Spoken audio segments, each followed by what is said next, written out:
reputation, which by Haitian law it should be. And in the end, the Obama administration got its way. It changed those election results, and Michel Martelly, a part US-financed candidate, became the president of Haiti from 2011 to 2016, even though he never made the second round. So a lot of Haitians know that story, and people, I think, on the island, many of them, are very, very keen to maintain at least a semblance of democracy and their sovereignty at a time where they're so very dependent upon and exposed to outside powers.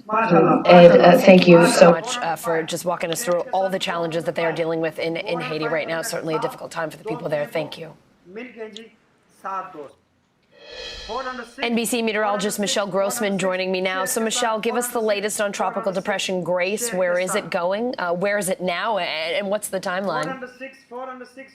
Hi there, Allison. Well, the bad news is we're seeing it right now. Torrential downpours in Haiti, also the Dominican Republic. So just adding worse, for the where. We're looking at torrential downpours as we go throughout the next few hours. The good news is it's a quick hitter. So we do have those tropical storm watches and alerts for Haiti, also Jamaica into Cuba. Tropical storm warning also parts of Cuba. It's going to move pretty quickly. It's going to move over the Cayman Islands. Now, this is the latest, 35-mile-per-hour winds. It needs to be 39-mile-per-hour winds for it to be a tropical storm, so still a tropical depression. We do expect it to strengthen once it really gets in the Caribbean once again, but it's 50 miles south of Port-au-Prince, Haiti, and it's moving west-northwest at 13 miles per hour. So there it goes into the Caribbean. We're going to see it move over parts of Mexico, and then that's where we expect it to stay. Most of the models agreeing with this. It's going to move over Cancun from Mexico, and you see most of those agree that it will impact parts of Mexico, but still it's hurricane season. We could see southern Texas as well. And then we are also tracking the tropics, Fred made landfall earlier today as a tropical storm, 65-mile-per-hour winds, now down to 60-mile-per-hour winds. So we're seeing some heavy rains in parts of the Panhandle, parts of the Big Bend of Florida, into Alabama now, and also Georgia. It's located just 25 miles north in parts right of the Panhandle of Florida. Winds at 60 miles per hour. We do expect the winds to lessen, of course, now that it made landfall, but we're looking at heavy rain. We're looking at into Alabama now, and also Georgia. And the big story here will be the tropical moisture that's going to impact parts of the U.S. So into Alabama and Georgia, then eventually into the Tennessee Valley, also Virginia, the mountains, areas of North Carolina, Alabama now, and also Georgia. And the big story here will be 25 miles north of the north of the Panhandle of Florida, winds at 60 miles per hour. We do expect the winds to lessen, of course, now that the made landfall. And Allison, this will be the biggest threat as we go throughout the next few days in the U.S. here. We're looking at generally 3 to 5 inches of rain, but some spots could see up to 10 inches. And I mentioned those mountains in North Carolina. Yeah. We could see those flash flooding threat. And then before we go, we do have that tropical storm. It was just named as of 5 o'clock, and we have Henri. So now 3 named systems in the tropics, and I think really it's just a sign of what's to come. We're in the peak season. We officially peak on September 10th, so we do have a few more weeks, if not a month ago, before we see really this ramping up. Michelle, I have a feeling we'll be talking to you a bit more over the next couple of weeks. Thank you for the forecast there. Appreciate it. I think so.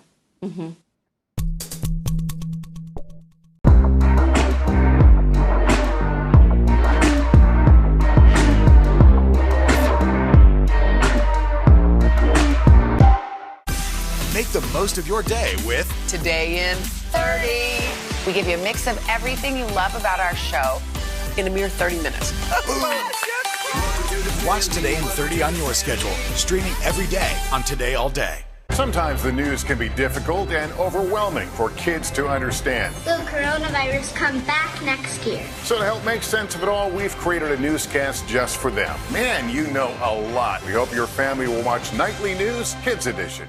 Right now on NBC News Now, we begin with one giant leap forward in the space race. Bezos making it very clear this is the first step of many to come. Speaking out against laws that they feel would make it harder for Texas voters to cast their ballot. The issue here is not that vaccines aren't available. They say the issue is that people are choosing not to get vaccinated. We have a team of correspondents covering this breaking story for us today. This is NBC News Now, streaming free 24/7. Today is now a podcast. We have what you need to start your day, and it's available every day. Your daily dose of news and interviews. Listen now wherever you get your podcasts. Let's go. This is a critical choke point for this fire.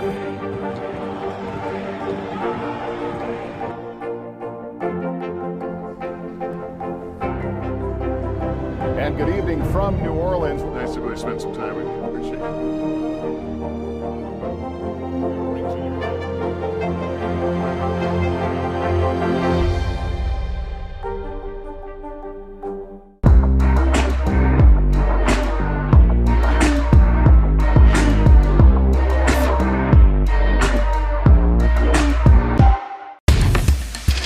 Our world is facing some big challenges. Chuck Todd breaks them down. A deep dive into a new topic. Instead of covering all the big stories, we're going to cover one single subject impacting American politics. Exploring and explaining the critical issues that affect our future. Meet the Press Reports. All episodes of Season 2 are now available on demand on Peacock. Two major U.S. cities rolling out vaccine mandates this week, starting today in New Orleans. If you want to go to a restaurant, store, gym, concert, sporting event indoors, you've got to show proof you're vaccinated. That same policy takes hold in New York City tomorrow. NBC News correspondent Ron Allen's in New York. But first, we're going to start with NBC News correspondent Katie Beck, who's in New Orleans. Well, Allison, here in New Orleans, we are witnessing a new normal when it comes to vaccine mandates. We're in the French Quarter, a highly trafficked tourist destination, and we're watching as customers go up to the doors of bars and restaurants and are greeted by asking for either proof of vaccination or a negative COVID test that is no more than 72 hours old. So far, folks here have seemed prepared for this measure, and there hasn't been a lot of agitation about it. Most people are complying and keeping their reservations and keeping their days as normal. We did encounter one couple today that came from Arizona. They were unaware of this mandate, and they said they've been forced to eat outdoors because they are unvaccinated and were unaware that this was taking effect today. But as for business owners here in New Orleans, they say they're willing to accept this mandate because it means keeping their lights on. The mayor here in New Orleans was very specific in saying that the situation is dire when it comes to rising COVID cases, and she doesn't want to have to shut businesses down again. That is the last thing she wants to do. Business owners say they appreciate that, and they'll take a mandate over a closure.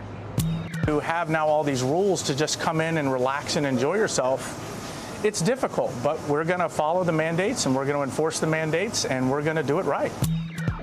While the vaccine mandate goes into effect here in New Orleans today, they say they won't start enforcing it, city officials, until next Monday.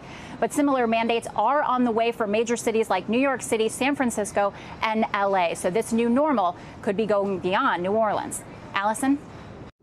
Starting tomorrow, COVID shot to the new key to the greatest city in the world. NBC News correspondent Ron Allen's on New York City's Upper East Side. Allison, here in New York City, the mandate takes effect tomorrow morning.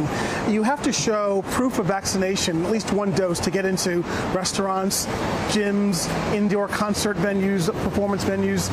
The idea is that the city is trying to encourage people to get vaccinated since the rate of increase has stalled. And they're saying if you want to enjoy the best things of New York, you have to get vaccinated. It's as simple as that. They're also, of course, concerned about the spread of the Delta variant.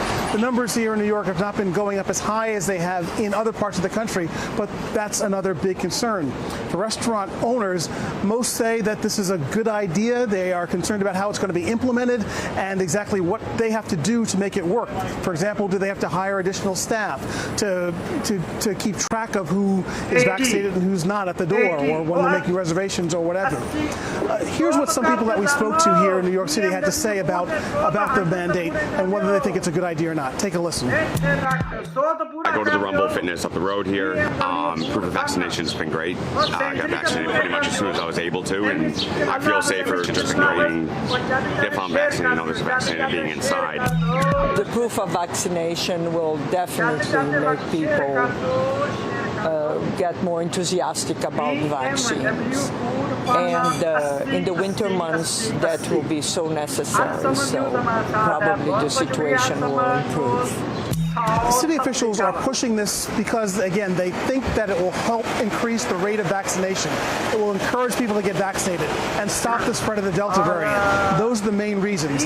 Business owners, a lot of questions, a lot of things to be worked out in the days and weeks ahead. Enforcement starts in mid-September when kids go back to school and when things really kick off here, when some businesses are going to return to the office areas.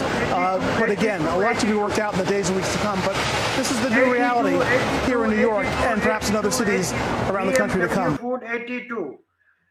Hey everyone, I'm Allison Mars. You're watching NBC News Now. President Biden is about to speak on Afghanistan from the White House. Here's an NBC News special report.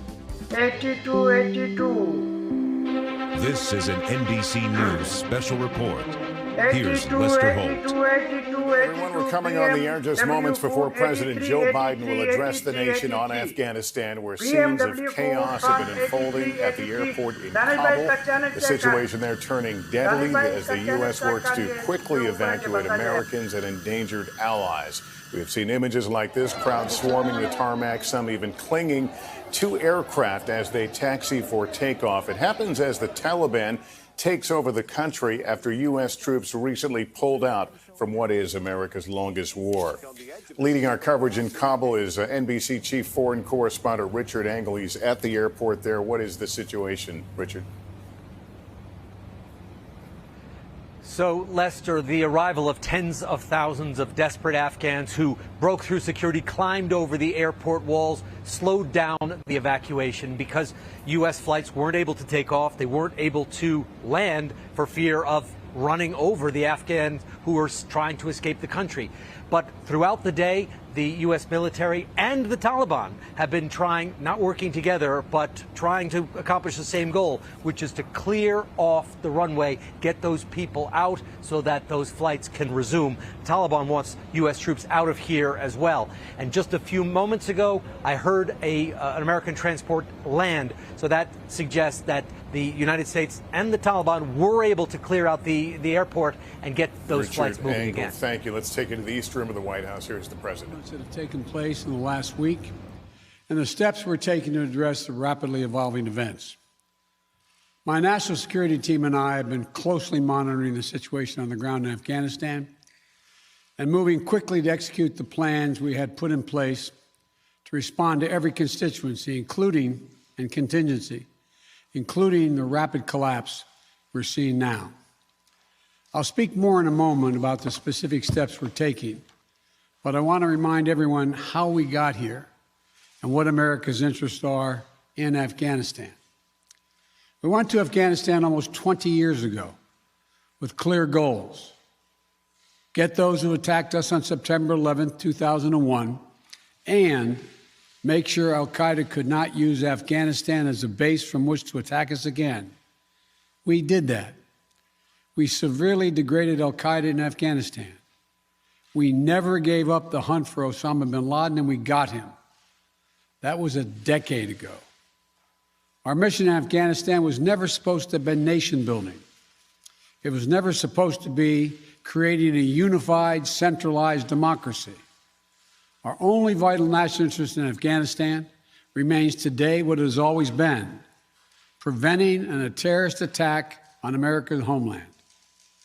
I've argued for many years that our mission should be narrowly focused on counterterrorism, not counterinsurgency or nation building.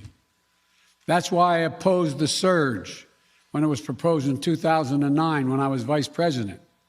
And that's why, as president, I'm adamant that we focus on the threats we face today in 2021, not yesterday's threats.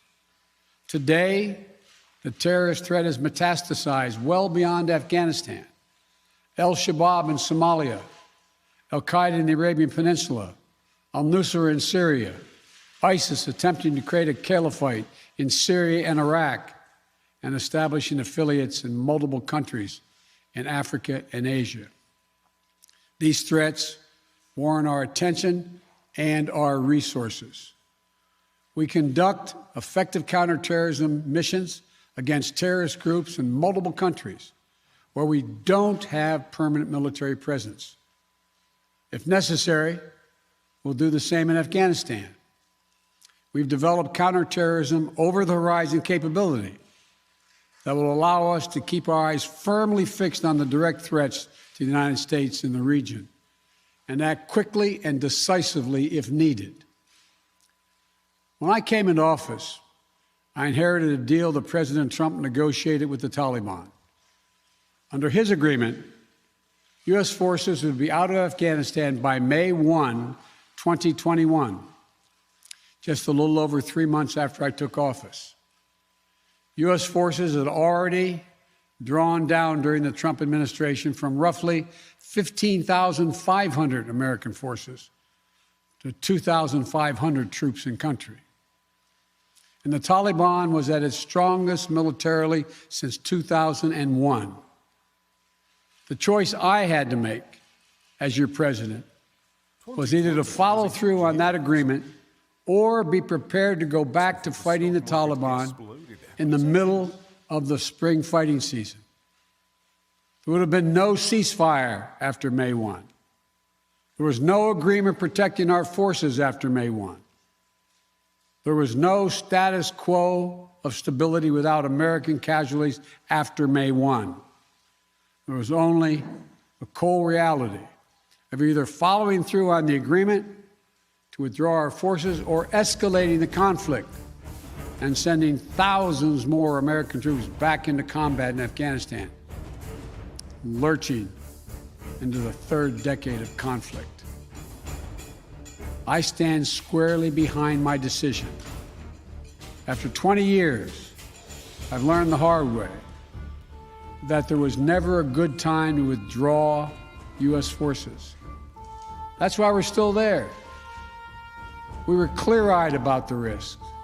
We planned for every contingency, but I always promised the American people that I would be straight with you.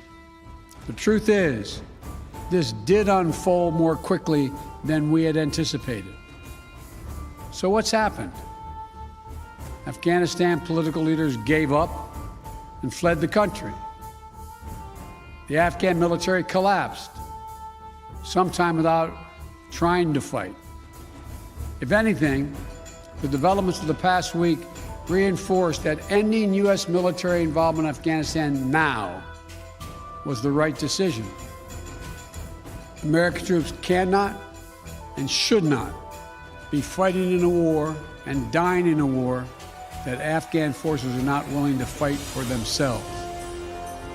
We spent over $1 trillion. We trained and equipped an Afghan military force of some 300,000 strong, incredibly well equipped, a force larger in size than the militaries of many of our NATO allies. We gave them every tool they could need. We paid their salaries, provided for the maintenance of their Air Force, something the Taliban doesn't have. Taliban does not have an Air Force. We provided close air support. We gave them every chance to determine their own future. What we could not provide them was the will to fight for that future. There's some very brave and capable Afghan special forces units and soldiers. But if Afghanistan is unable to mount any real resistance to the Taliban now, there is no chance that 1 year, 1 more year, 5 more years, or 20 more years, the U.S. military boots on the ground would have made any difference.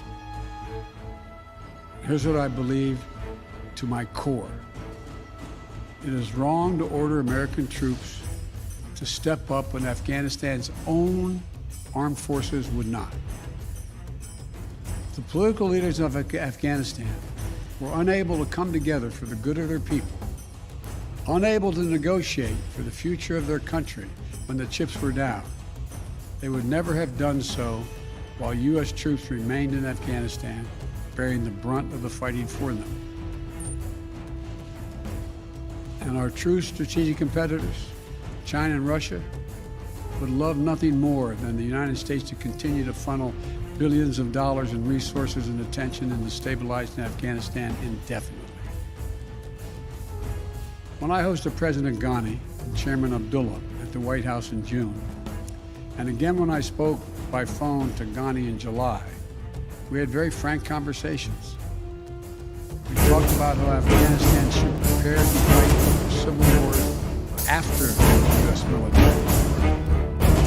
Clean up the corruption in government so the government could function for the Afghan people. We talked extensively about the need for Afghan leaders to unite politically. They didn't do any of it. I also urged them to engage in diplomacy, to seek a political settlement with the Taliban. This advice was flatly refused. Mr. Ghani insisted the Afghan forces would fight. Obviously, he was wrong. Fine. Left again to ask of those who argue that we should stay. How many more generations of America's daughters and sons would you have me send to fight Afghanistan civil war? Afghan troops to lie. How many more lives?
transfer the business.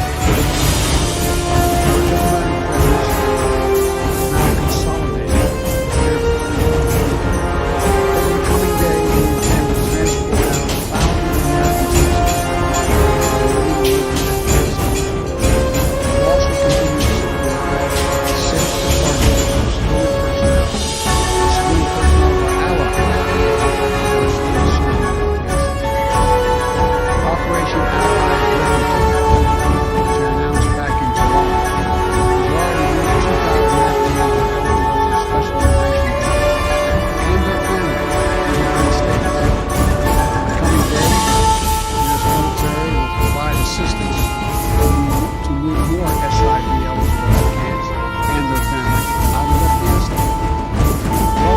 expanding refugee access to cover other vulnerable Afghans who work for embassies, U.S. non-governmental agencies,